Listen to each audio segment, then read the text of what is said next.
kembali di Spirit Business. Pemirsa, Otoritas Jasa Keuangan meminta Kementerian Telekomunikasi dan Informatika untuk memblokir situs Maprodi Mobile Money Box atau Triple M atau MMM. OJK juga akan mendatangi sejumlah stasiun televisi dan Komisi Penyiaran Indonesia atau KPI untuk mencegah penayangan iklan MMM. OJK menilai kegiatan Triple M merugikan dengan sejumlah pertimbangan, yaitu kegiatan membentuk money game, berisiko gagal bayar yang tinggi, tidak memiliki izin dari instansi yang berwenang, tidak berbadan hukum, memanfaatkan jaringan internet di luar negeri, serta menimbulkan kontroversi dan kekhawatiran pengelolaan dana yang tidak tepat.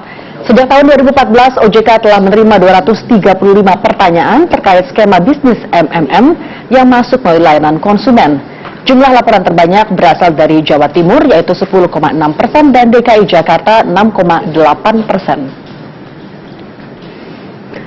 Pemirsa, kegiatan menggerakkan dana masyarakat oleh Maprodi Mobile Money Box atau Manusia Membantu Manusia MMM berpotensi merugikan masyarakat. Bagaimana antisipasi Otoritas Jasa Keuangan bersama Satgas Waspada Investasi untuk mencegah perluasan aktivitas dari Triple M ini? Telah hadir di studio Direktur Penyidikan Sektor Jasa Keuangan OJK sekaligus Ketua Satgas Waspada Investasi Lutfi Zanpuadi. Selamat datang Pak Lutfi di Blimbing Indonesia. Selamat pagi. Pak Lutfi, update saya untuk Triple M ini sudah sejauh mana dari OJK-nya? Ya, dari OJK sebenarnya dari tahun lalu ya. Dari tahun lalu kita sudah ngasih warning ke masyarakat. November tahun lalu lah, 2014 ya. Kemudian Satgas ini adalah forum yang dibentuk oleh OJK. Ya, anggotanya adalah Kementerian Kominfo, Kementerian Koperasi dan UKM, Kejaksaan Agung, kemudian Kementerian Perdagangan, Bapepti dan BKPM. Ya, dan Baris Krim Polri. Ya. Ini kita sudah bekerja dari tahun kemarin 2014, kemudian 2015 ini kita karena mereka makin gencar ini ya di MMM, kita kembali koordinasi, kemudian berujung pada suatu bentuk rekomendasi untuk melakukan tindakan pencegahan. Ya. Nah, kita tahu karena pencegahan yang paling efektif ini karena mereka menggunakan situs internet untuk kegiatan usahanya, maka kita minta kepada Kemenkominfo untuk melakukan pemblokiran. Oke, untuk skemanya sendiri dari investasi lah bisa dikatakan oleh Triple M ini kan lebih karena mengumpulkan dana dari masyarakat dan diberikan lagi kepada suatu nasabah yang get help atau ada get help dan provide help seperti arisan sebenarnya kalau gitu ya Pak ya. Iya. Sebenarnya kalau MMM sendiri di situsnya kita lihat bahwa dia tidak mengatakan menghimpun dana atau mengumpulkan dana ya. Tapi kita bisa melihat bahwa mereka itu menggerakkan dana masyarakat. Jadi kan ya, memang kalau seperti arisan ya ada miripnya lah.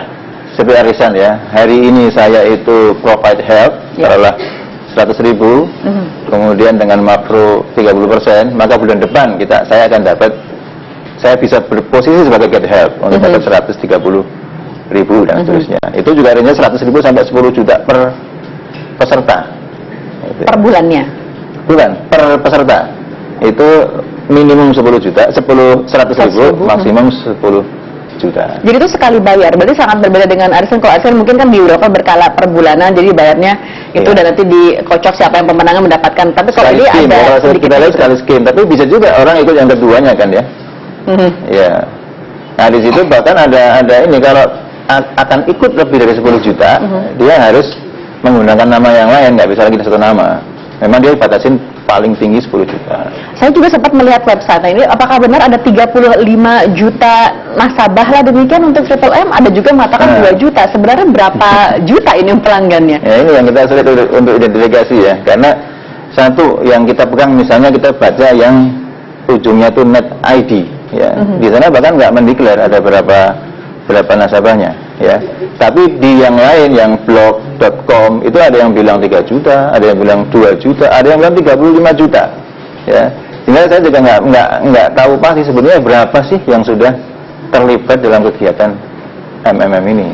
Jadi untuk mengetahui pasti kerugian ataupun potensi kerugian yang mungkin diderita oleh masyarakat pun agak susah mungkin mengukurnya, karena jumlah pesertanya saja juga ada keraguan kan, tadi ada kata 2 juta atau 3 juta dan berapapun nilainya, karena rentangnya cukup besar dari 100.000 menjadi 10 juta rupiah. Betul, cukup besar. Dan ini berbasis di Rusia, kalau saya tidak salah, kayak skema perhitungannya ini dari Rusia bisa masuk Indonesia itu bagaimana, Pak? Sistem itu yang membuat orang Rusia. Ya, Sergei siapa namanya ya? Maprodi itu ya. Tapi kita koordinasi dengan Kominfo, server induknya ini justru bukan di Rusia ya mungkin saya nggak bisa nyebut nama negaranya, tapi justru bukan di Rusia. Pencipta sistemnya memang orang Rusia, ya, dan itu di Rusia sendiri sudah dikategorikan sebagai tidak pidana, ditangkap kan dia di sana ya, diduga dipersalahkan atau didakwa menghimpun dana masyarakat kerugian 4,3 miliar dolar ya kalau nggak salah. Yang di Rusianya saja. Untuk di negara lain Pak, mungkin ada yang sudah sebelum masuk ke Indonesia? Ada di India, ya. India juga sudah menangkap 3 orang pelaku MMM, orang Rusia juga yang beroperasi di India, beserta beberapa orang Indianya ya, juga sudah ditangkap polisi di sana. Ya, kerugiannya saya kurang tahu, tapi sudah diambil langkah hukum oleh pemerintah India sana. Untuk di Indonesia sendiri, apakah sudah ada dugaan kira-kira siapa oknum yang dibalik Triple M Indonesia? Dugaan saja, mungkin kalau saya tidak bisa share sosoknya, mungkin ada dugaan orang mana, begitu mungkin Pak? Iya. Kalau kita misalnya ini menduga bahwa kegiatan ini sebetulnya bukan murni soal membantu, ya kan ini kalau di bahasanya kan dia membantu ya, saling membantu gitu kan ya. Tapi yang dikhawatirkan adalah sebetulnya ada yang mengambil manfaat dari kegiatan saling membantu itu, ya. Nah ini saya sendiri atau Satgas sebenarnya belum bisa menduga siapa sebenarnya yang mengambil manfaat akhir dari sini, ya, dari kegiatan ini. Pasti kan ada kayak pengelola, mungkin ya bisa dikatakan pengelola ataupun kantor cabang atau perwakilannya lah gitu. Kalau misalnya dari ini itu belum juga dilakukan entah investigasi dari OJK? Dari Satgas kita juga sudah mencoba melakukan investigasi ya. Pertama kita pernah undang itu, ya, pernah undang perwakilan dari bukan hanya OJK, ya, Kementerian Perdagangan pun pernah mengundang, ya. Tapi kembali lagi karena di situs-situs sebenarnya tidak jelas kan sebenarnya hierarkinya mana sih, mana bos, mana yang bukan bos, mana yang penanggung jawab, mana yang bukan, gitu kan ya. Makanya kita memilih taruhlah yang terdekat lah di lingkungan Jabodetabek kita undang, ya, tidak hadir, ya, walaupun ada yang memberikan keterangan alasannya kenapa tidak bisa hadir, ya. Ada orang yang disebut sebagai kantor di situs itu kan ya, di Madiun, Jogja, sama satu lagi di Pasuruan. Ya, kita sudah mencoba menghubungi salah satunya, ya. Dapat informasi bahwa ya itu bukan kantor Pak, kami bukan kantor, itu Pak, ngumpul-ngumpul aja sesama komunitas Mafrodi gitu kan ya. Jadi memang karena dia bukan badan hukum ya, tidak berbentuk badan hukum tertentu ya, sehingga untuk disebut sebagai kantor juga mungkin istilah saja kantor gitu kan, tapi ya tempat ngumpul-ngumpul gitu kan ya. Ngumpul-ngumpul kan di situ kalau ada peserta baru dikasih penjelasan, dikasih training, macam training gitulah, ya. Jadi mungkin sudah ada strukturnya ataupun sistemnya begitu ya, konsep perekrutan lah ya, konsep untuk mencoba mengambil dana dari nasabah dengan dilakukan juga dengan melakukan iklan di televisi dan juga media print juga kalau tidak salah juga ada juga. Untuk itu OJK sudah bekerjasama dengan Kementerian Telekomunikasi Informatika untuk memblokir dan juga nanti akan bertemu dengan KPI. Apakah itu cukup? Saya kira nggak cukup ya. Pertama kalau ke Kominfo kan soal blokir situsnya, ya, tentang kemudian tayangan di televisi, tentunya koordinasinya banyak itu ya. KPI salah satunya, mungkin juga LSF, ya. Untuk media cetak mungkin kita juga harus dengan Dewan Pers atau apa itu, kita akan lakukan itu koordinasi itu, ya. Dengan KPI kita sudah kita koordinasikan ya. Tapi kita belum bertemu kemudian formanya seperti apa, tapi sudah kita sundingkan lah permasalahannya dengan KPI ini. Oke. Pak Lutfi, kita harus jeda sebentar, kita akan lanjutkan setelah break ini, dan pemirsa telah bersama kami akan lanjutkan perbincangan sesaat lagi.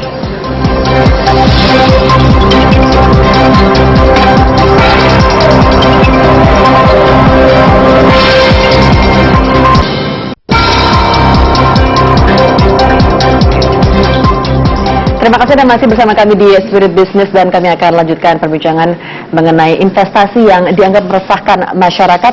Pak Lutfi, sebelumnya kita bicara tentang Triple M sebelum jeda. Untuk Triple M ini sendiri, dia itu sebenarnya agak ragu-ragu kan, itu bentuk investasinya itu seperti apa, atau menggerakkan masyarakat, apakah dia koperasi juga bukan mungkin ya, atau perdagangan pun tidak ada underlying-nya, saya tidak baca demikian, dan tidak jelas sebenarnya apa yang ini. Untuk undang-undangnya sendiri, untuk suatu bentuk investasi yang tidak jelas ini bagaimana cara mengaturnya? Ya gini ya, jadi kalau kita lihat dari kegiatannya ya, pertama kegiatannya, kita memang tidak atau belum lah ya, belum bisa mengidentifikasi dia itu masuk wilayah hukum yang mana, atau jurisdiksi regulator yang mana, instansi mana, ya, perdagangan kah, OJK kah, BKPM kah, koperasi kah, gitu kan ya. Ini memang kegiatan didesain lah, supaya saya kira didesain supaya tidak masuk wilayah-wilayah hukum yang itu. Secara sengaja mungkin demikian. Ya, saya kira itu sengaja ya. Bahkan untuk yang soal mau dibawa ke delik pidana KUHP pun mereka sudah bisa mengatakan bahwa Anda siap hilang duitnya, kira-kira seperti itu kan ya. Jadi tidak ada jaminan kalau Anda ikut kepesertaan ini, tidak ada jaminan bahwa uang Anda itu akan kembali. Ya, ini sudah membuat desain kira-kira bahwa kalau Anda nanti dituduh sebagai menipu, sudah saya bilang dari awal, gitu kan ya. Itu dari sisi KUHP-nya lah kira-kira ya. Nah, kemudian juga dari sisi pasar modal, kita lihat apakah dia itu kegiatan investasinya dibawa ke efek, enggak juga, gitu kan ya. Perdagangan tadi Mbak Alia mengatakan bahwa tidak ada underlying berupa barang yang dijual. Simpanan di perbankan ini juga tidak atau belum memenuhi kriteria unsur suatu simpanan di perbankan. Jadi apa yang akan asuransi juga bukan, karena menjerat ini apa Pak? Ya, begitu untuk triple M. Saya kira nanti ya, kalau misalnya ada pihak yang merasa dirugikan, itu segera lapor ke penegak hukum. Ya, kepolisian ya. Karena kalau di sini ada ruang, taruhlah ruang kosong lah dalam pengaturan pengawasan, tapi tidak pernah ada ruang kosong dalam penegakan hukum. Ya, artinya ketika nanti ada orang yang mengaku rugi, merasa ditipu, sistem nggak jalan, misalnya gitu kan ya, lapor ke polisi. Dengan demikian maka terbukalah pintu untuk penegakan hukumnya. Meskipun seharusnya di sini OJK juga memiliki entah kewenangan ataupun kayak untuk melihat oversee apapun yang melibatkan menggerakkan dana masyarakat. Kita sebagai perlindungan konsumen, kemana lagi kita harus mungkin melaporkan jika ada itu mungkin harusnya kan kepada otoritas jasa keuangan.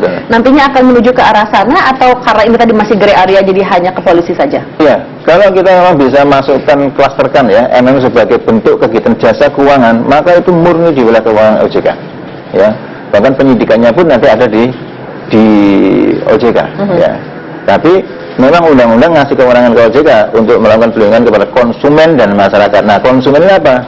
Konsumen lembaga jasa keuangan. Kalau MLM bisa dikatakan sebagai lembaga jasa keuangan, maka dia di bawah lindungan OJK ya. Tapi kalau dia tidak sebagai lembaga jasa keuangan, maka kita main atau kita bergeraknya di bidang melindungi masyarakat. Caranya apa? Ya, saya mengedukasi, berkoordinasi dengan Kominfo seperti ini kan ya, minta untuk pemblokiran. Itu adalah cara-cara melindungi masyarakat. Ya. Jadi kalau sebelum ada laporan, OJK tidak akan melakukan tindakan kalau misalnya dianggap ada beberapa lembaga itu agak sedikit mencurigakan begitu, tidak melakukan tindakan sebelum ada laporan resmi. Tindakan yang sifatnya tindakan hukum, tentunya tidak, karena kita nggak berwenang ya, atau belum berwenang di situ ya. Tapi tindakan yang preventif, koordinasi dengan Kominfo kita lakukan, gitu kan ya. Untuk sosialisasi dan edukasi dilakukan oleh OJK ini sendiri, kan sayangnya masih begitu banyak investasi yang meskipun tidak bodong demikian, tapi dianggap meresahkan, ada potensi untuk merugikan masyarakat nantinya demikian. Itu berarti apakah tidak cukup sebenarnya sosialisasinya? Memang yang perlu dibangun itu adalah kesadaran masyarakat ya. Salah satu caranya adalah lewat sosialisasi dan literasi. Ya. Saya ambil contoh kegiatan di Kediri, ya. Ada satu usaha mirip juga dengan MMM. Kalau kita lihat skemanya, ya. Cuman dia ada bentuk PT-nya. Dia betul-betul Badan Hukum Indonesia, ya. Dia berpusat di kalau nggak salah di Blitar ya. Dia di Blitar. Kemudian di Blitar dia sudah dalam posisi tidak bisa lagi memenuhi janjinya kepada masyarakat. Karena apa? Karena pendatang baru, peserta barunya itu sudah mulai seret. Kan Ponzi itu hanya akan lancar kalau selalu ada peserta baru, ya kan ya. Karena dia itu seret di Blitar, dia mencoba membuka cabang di luar Blitar. Kita kasih pendidikan di Kediri saat itu ya. Koordinasi dengan pemerintah Kediri, ya. Supaya apa? Supaya kegiatan itu tidak dia.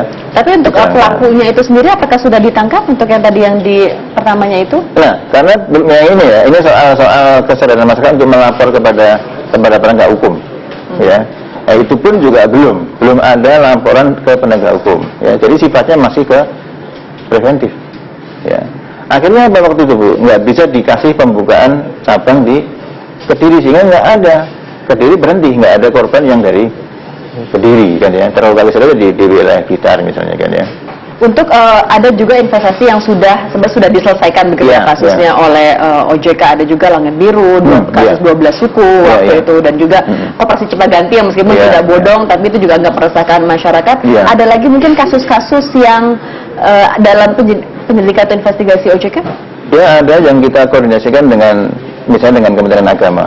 Ya, ada penawaran soal perjalanan haji dan umroh misalnya kan ya.